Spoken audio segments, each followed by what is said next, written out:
lipstick बका था colour के चुना जस गोर भइल गलिया निखर के होठो पर लिपस्टिक बका था कलर के चुना जस गोर भइल गलिया निखर के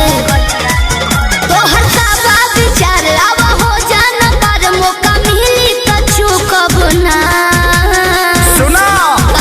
जवानी तो हजारदा के पानी भइल चबाइल के ठूक बना जवानी तो हजारदा के पान भइल चबाइल के ठूक बना घोड़ जतनी करे जाओ जोर जाइबो म्यूजिक बाय आर्या शर्मा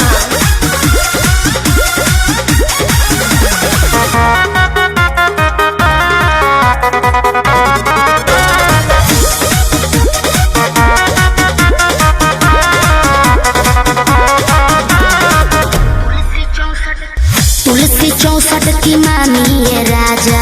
भइल बा मोर अंगड़ाई यही से ताव पता चाव से दिया खानी की नहसा हो जाई पावर बहु प्यास लगी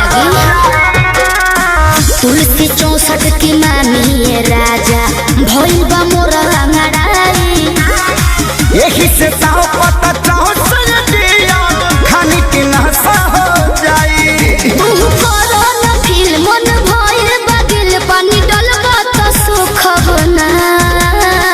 अच्छा हाँ जवानी तो हजारदा के पानी भइल चबाइल के ठूक बना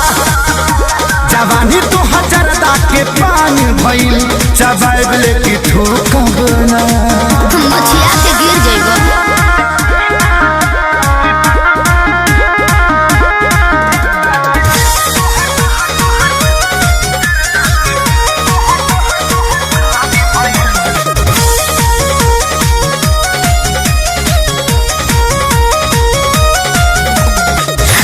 बनी कलकत्ता के भइल तोहरे ला कटल सोपारी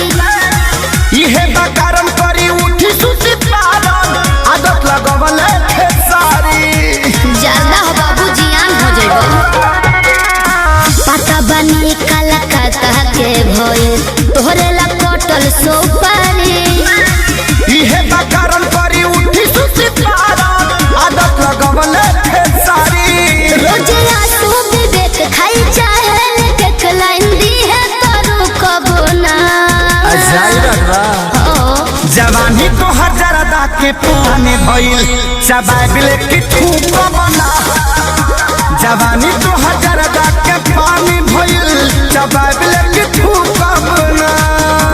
फिर घुट जाता नहीं